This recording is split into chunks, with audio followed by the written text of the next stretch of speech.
রে ওরে জীবন গুনাই গুনাই গেল রে। এই জন্য কবরের জিন্দেগি কীভাবে কাটাবো আমরা একটু চিন্তা করি।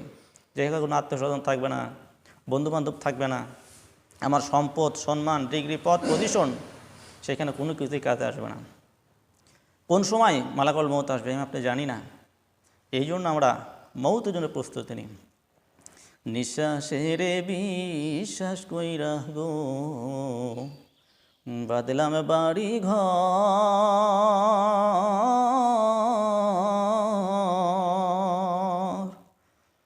নিঃশ্বাসের বিশ্বাস কইরা গো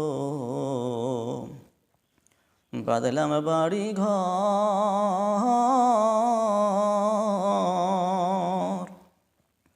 কোন দিনে যেন আজিরাইলাই সাগো সবই করে পর রে ওরে জীবন গুনাই গুনাই গেল রে। নিঃশ্বাসের বিশ্বাস নাই, কোন সময় না জানি মালাকুল মউত এসে আমার আপনার জানটাকে নিয়ে যাবে। এই জন্য এখনই সতর্ক হই। আমার প্রতিটা সেকেন্ড, প্রত্যেকটা সময় আমি এখন নিঃশ্বাস ফেলতেছি, নিঃশ্বাস তুলতে পারবো কিনা এর কোনো গ্যারান্টি নেই।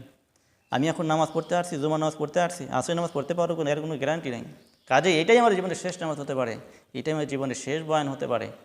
এই জন্য সবসময় মউতের জন্য প্রস্তুতি গ্রহণ করি। ছেলে মেয়ের মহব্বতে পড়ে, অর্থ সম্পদের মহব্বতের পরে আল্লাহকে ভুলে গেছি। তো একদিন আল্লাহর কাছে আমাদের হাজির দিতে হবে। আল্লাহ সুবহানাহু ওয়া তাআলা বলেন, কুল্লু নাফসিন যায়িকাতুল মাউত সুম্মা ইলাইনা তুরজাউন। প্রত্যেক প্রাণী মৃত্যু স্বাদ গ্রহণ করবে আর আল্লাহর কাছেই প্রত্যেকে হাজিরা দিতে হবে। কাজে আল্লাহর কাছে যাওয়ার আগেই আমাদের ঈমান আমলকে সুন্দর করে নিই, আমাদের আখলাক চরিত্রকে সুন্দর করে নিই, আমাদের কবরে জিন্দেগি যাতে সুন্দর হয়। হাসরের ময়দানে কঠিন মুহূর্তের সময় যেন আমরা আল্লাহর রহমতের আরশের নিচে ছায়া পেতে পারি। কঠিন পুল সিরাত অত্যন্ত ভয়ঙ্কর একটা রাস্তা, চুলের চাইতে সেকোন, খুরের চাইতে অধিক ধার, নিচে জাহান্নামের আগুন থাকবে আর 30,000 বছরের রাস্তা হবে। তো এই রাস্তাটা যেন আমরা সহজে পার হতে পারি, তো আল্লাহ সুবহানাহু ওয়া তাআলা আমাদের প্রত্যেক জনের রাস্তাটাকে বিদ্যুৎ আকারে পার করে নেয়।